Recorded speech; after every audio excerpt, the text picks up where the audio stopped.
Assalamualaikum warahmatullahi wabarakatuh.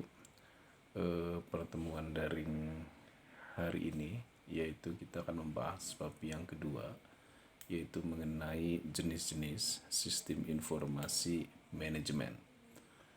Oke, di sini dalam jenis-jenis ini ada beberapa pembahasan. Nanti ya kita akan membahas desain sebuah sistem, kemudian juga proses perancangan sistem, ya.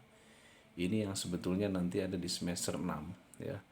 Ini nanti akan membuat ini, ya, yaitu membuat tugas akhir nanti, langkah-langkahnya ini dalam membuat program aplikasi, ya. Kemudian juga di situ adalah membahas mengenai nanti jenis sistem informasi berdasarkan tingkatan, yakni transaction processing system, sistem pemrosesan transaksi, ya. Kemudian manajemen information system, sistem informasi manajemen. Decision support system, sistem pendukung keputusan itu apa. Kemudian nanti artificial intelligence, atau di dalam manajemen itu biasa dengan expert system atau kecerdasan buatan sistem pakar. Oke, kita akan membahas sebuah desain sebuah sistem informasi. Jadi sebetulnya sebuah organisasi atau perusahaan yang berbasis sistem informasi itu pada dasarnya adalah di dalamnya ada sebuah aplikasi atau sebuah sistem yang berbasis IT yang dirancang berdasarkan kebutuhan masing-masing organisasi. Jadi pengertiannya begini, misalkan ada sebuah perusahaan, dia menggunakan 5 komputer. 5 komputer itu, masing-masing komputer itu hanya mengerjakan sistem operasi. Misalkan ada yang menggunakan Excel, ada menggunakan MS Word, misalkan ada yang menggunakan Corel Draw, misalkan ada yang menggunakan Mayeb, misalkan. Nah, itu bukan perusahaan itu bukan sistem bukan menggunakan sistem informasi, tapi dia hanya menggunakan sistem operasi, ya. Karena sistem operasi itu cirinya Excel atau Word, misalkan dalam hal ini aplikasinya, itu tidak akan berubah bentuknya. Apapun organisasinya, Excel adalah bentuk kolom, Word adalah bentuk untuk menulis, ya, menulis surat dan sebagainya, itu adalah Word.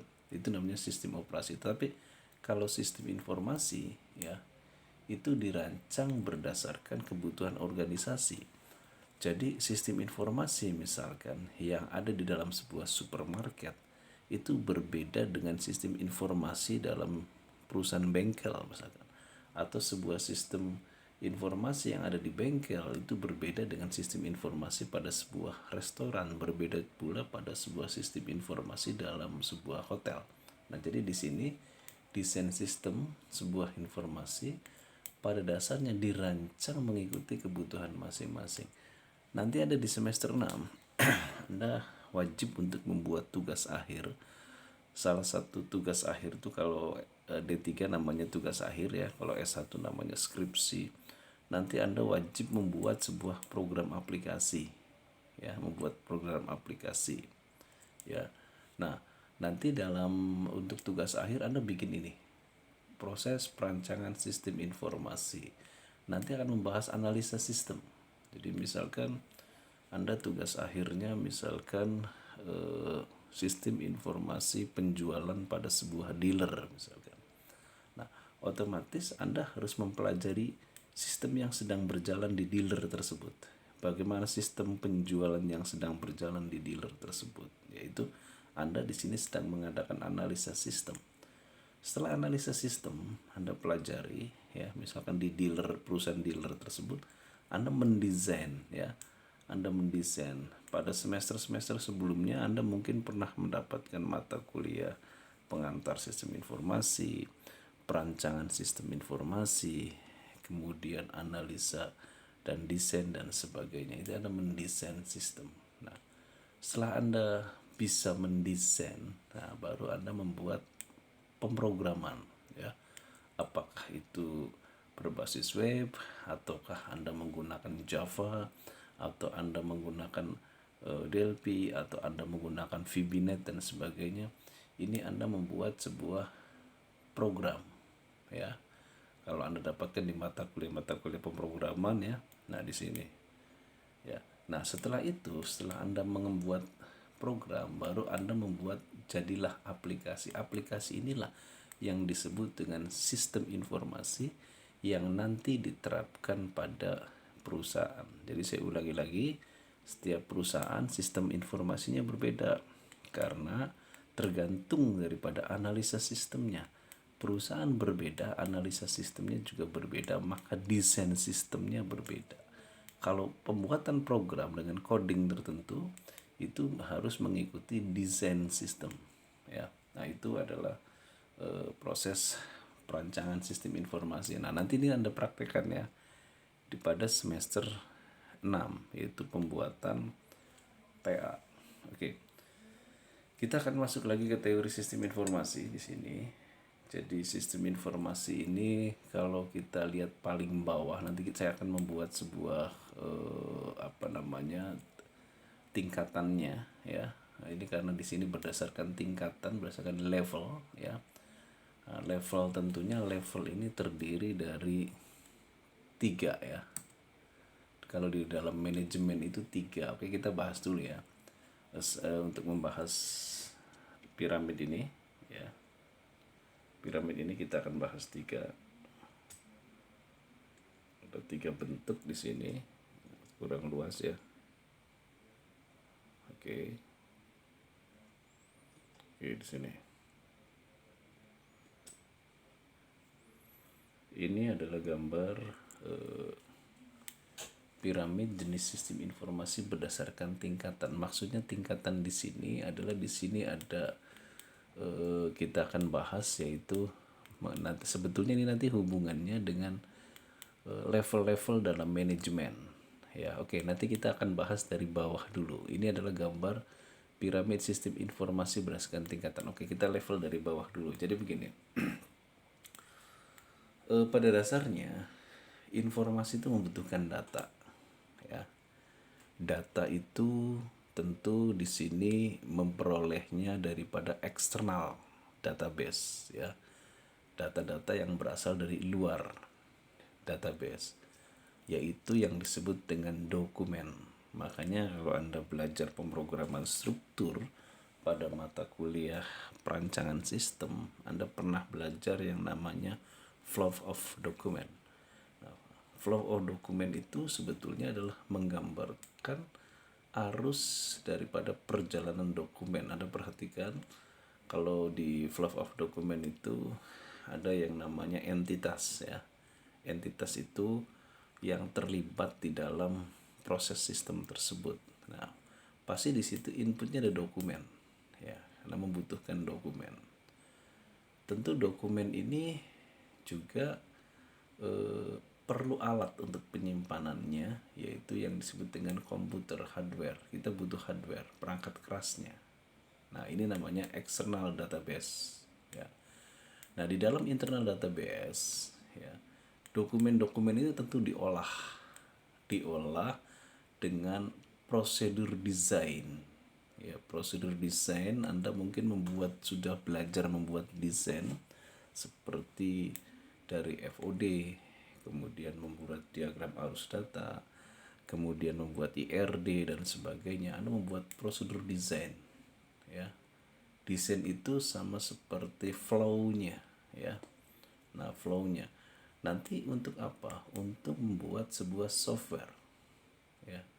Software ini tidak akan bisa tercipta kalau tidak ada rancangan sistem dengan bahasa pemrograman, ya. Jadi dokumen ini, ya, ini harus punya prosedur desain, kemudian sampai dibuatlah software atau program aplikasi.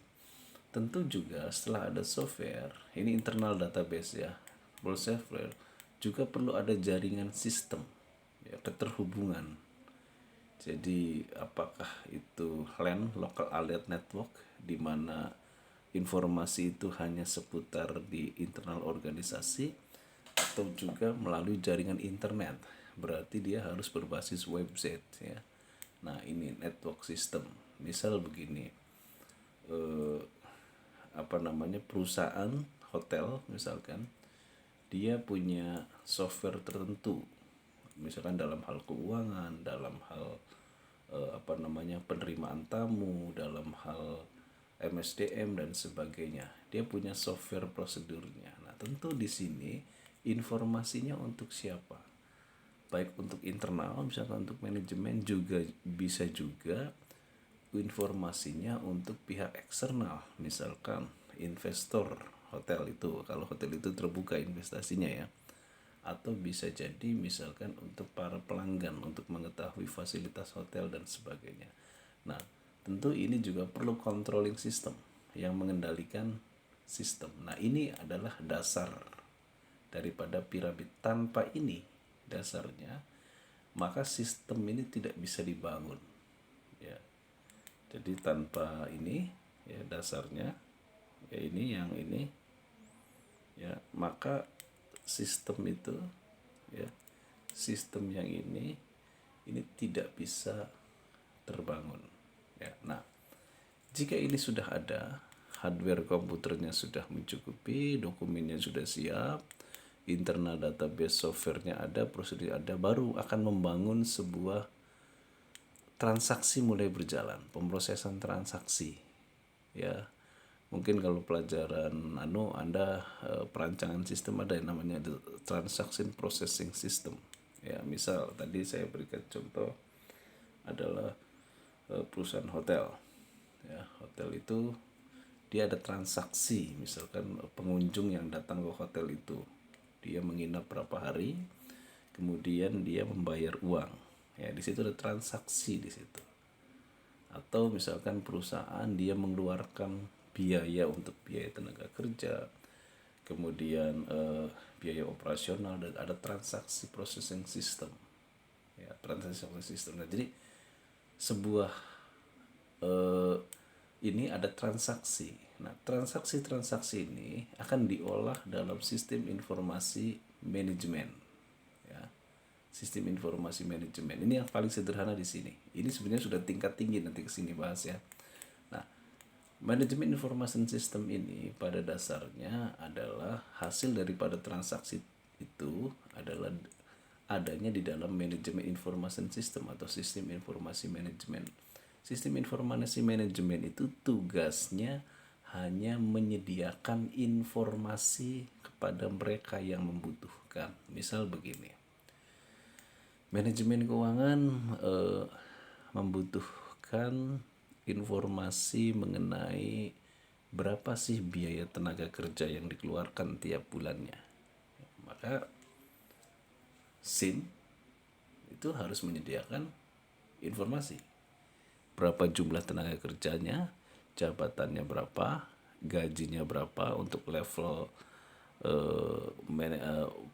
karyawan biasa, untuk level lower management, untuk level middle management, top management ya. Nah, tentu ini ada kan ada transaksi. Transaksi ada kan ada dasar ini.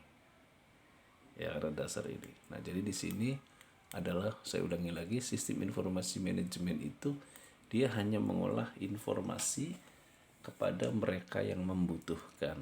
Nah, apalagi misalkan kalau dia berbasis website, ya bisa jadi misalkan di sistem informasi manajemen itu berbasis website menyajikan, misalkan kalau hotel itu go public ya, hotel besar misalkan go public, sahamnya dijual di luar, maka investor pengen tahu ya berapa sih apa profilnya daripada itu, bagus tidak kinerjanya ya. Nah, atau misalkan pemerintah pengen mengetahui keadaan keuangannya karena pemerintah ingin menarik pajak ya, maka sistem informasi manajemen ini menyediakan informasi itu. Nanti jika perusahaan itu semakin canggih ya, ada namanya decision support system ya. Decision support system ini keputusannya bukan menggunakan manusia lagi, jadi sudah sistem ya, sudah mesin ya, sudah mesin di sini. Bahasa Indonesianya itu sistem pendukung keputusan. Saya berikan contoh begini, misal pihak manajemen ingin membuka cabang baru hotel misalkan di daerah Cirebon, taruhlah dia pusatnya di Jakarta, dia pengen membuat sebuah hotel di daerah Cirebon. Kalau perusahaan hotel itu punya decision support system, ya, maka yang berpikir itu adalah komputer. Nanti komputer, ya, atau sistem itu akan memberikan keputusan bahwa Cirebon adalah layak tidaknya membuat pembukaan hotel. Jadi bukan human lagi. Kalau ini masih human yang membuat keputusan. Nanti kita akan berikan skema yang lebih rumit antara perbedaan SIM, decision support system, sama expert system. Jadi ketika ada rencana membuat sebuah hotel di wilayah Cirebon, maka komputer sendiri akan memutuskan, oh, hotel layak di wilayah Cirebon, oh, hotel tidak layak di Cirebon. Tentu dia, komputer itu juga ketika menjawab punya alasan-alasan. Apa alasannya? Misalkan daya beli masyarakatnya tinggi. Yang kedua, kunjungan wisatawannya cukup besar di Cirebon. Yang ketiga, akses lalu lintasnya cukup strategis dan sebagainya. Tentu dia bisa pintar, ya. Dia bisa mengambil keputusan. Komputer ini bisa mengambil keputusan karena dia punya fondasi ini. Tidak ada database yang ini, tidak ada dokumen yang masuk, tidak ada software, maka dia tidak bisa berpikir. Nanti ada bagian khusus ya kita bahas mengenai apa itu decision support system. Saya berikan contoh begini saja. Kalau kita lihat Google, misalkan Google Map, misalkan, ketika kita mengendarai mobil, kemudian di situ Google menyediakan informasi mengenai perjalanannya akan kita tuju, ya. Tentu Google pintar itu karena ada knowledge yang masuk di database dia. Dasarnya tetap ini kan, ya. Ada dokumen ini sifatnya maksudnya peta, ya, berbagai macam peta, karena Google Map itu kan bekerja berdasarkan input masuk yang dalam database-nya dia. Misalkan begini, Anda punya gang kecil, Anda rumahnya di gang kecil. 5 tahun yang lalu tidak ada yang menginput data ke gang kecil itu, tapi sekarang ada yang menginput data ke gang kecil itu, maka juga bisa ketemu oleh Google Map. Nah, di sini dalam tingkat tinggi suatu saat Google Map ini bisa memberikan keputusan. Anda harus belok mana, belok kanan atau belok kiri atau lurus. Ini decision support system sudah membantu di sini. Nah, baru yang paling tinggi nanti adalah sudah menggantikan fungsi manusia, yaitu kecerdasan buatan, yaitu di mana manusia keputusannya sudah diambil alih oleh IT di sini. Ya, jadi nanti suatu saat itu ketika kita mengambil keputusan tentang keuangan, kita bisa bertanya pada komputer. Ketika kita mengambil keputusan tentang pemasaran, kita mengambil. Jadi kalau SIM ini, kalau perusahaan itu hanya punya SIM, maka keputusannya hanya ada pada manusia, ya. Tetapi kalau sudah decision support system, ini keputusannya sudah ada di mesin komputer tersebut, mesin IT tersebut. Nah, yang paling tinggi tentu decision support system ini didukung oleh expert system. Ya, makanya revolusi industri 4.3 3.0 dengan 4.0, perbedaannya begini. Kalau revolusi industri 3.0 hanya penemuan komputer sampai sebatas ini. Sistem informasi, manajemen information system, hanya input data, proses data, kemudian output data. Tapi kalau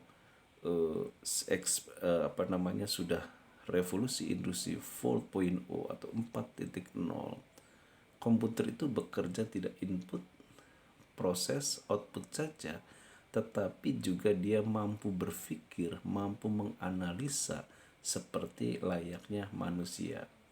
Makanya ada istilah sekarang itu IoT, yaitu Internet of Things. Jadi cerdas itu karena dia punya database, ya. Bayangkan sekarang kita semua bertanya pada Google. Kenapa Google bisa cerdas?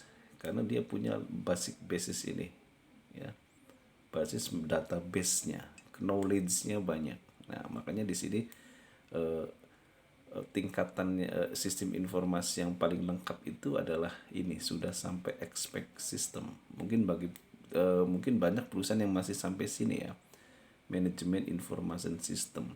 Kalau ini sudah menggunakan kecerdasan buatan, sudah menggantikan fungsi-fungsi manusia, maka tidak aneh suatu saat zaman nanti banyak pekerjaan-pekerjaan manusia yang digantikan eh, oleh mesin. Mungkin dulu mesin ini hanya menggantikan tenaga manusia yang bersifat fisik ya, seperti gerakan mekanik gitu kalau di pabrik Pak ya. Kemudian mungkin melakukan pekerjaan-pekerjaan yang sifatnya teknis. Tapi di era 4.0 bukan saja gerakan tetapi juga berpikir pun itu sudah digantikan oleh komputer. Makanya disebut dengan expect system. Jadi expect system. Jadi bukan berarti sebetulnya komputer itu eh, apa namanya menyaingi sama dengan manusia, tidak. Tetapi pinternya komputer itu memang buatan manusia, di mana karena ada sistem database ini sebetulnya ya, sistem database ini.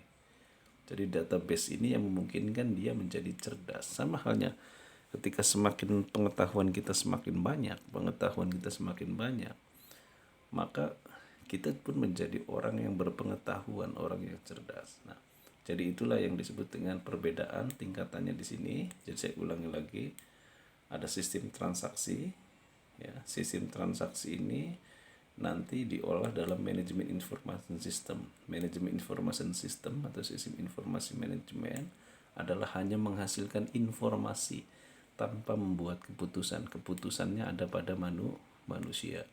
Tapi kalau decision support system, nah ini keputusannya sudah menggunakan mesin, tidak lagi manusia. Karena yang paling tinggi nanti expect system. Ya, expect system itu komputer sudah berpikir sendiri. Ya, komputer sudah bisa menganalisa sendiri. Ya, tentu. Nah mungkin itu saja pertemuan kita hari ini. Nanti untuk minggu depan ada yang lebih rumit lagi penjelasannya ini ya, itu jadi di buku di fotokopian juga ada di modul ya, di modul yang saya bagikan. Nanti kita akan menjelaskan merinci lagi tentang tingkatan manajemen tadi berdasarkan level manajemen ya. Ada seluruh level, ada top manajemen, ada middle manajemen, low. Nanti kita akan membedakan kayak tadi, apa itu sistem pakar, decision support system, sistem informasi manajemen, dan sistem pemrosesan transaksi. Mungkin di sini dulu kuliah daring hari ini. Assalamualaikum warahmatullahi wabarakatuh.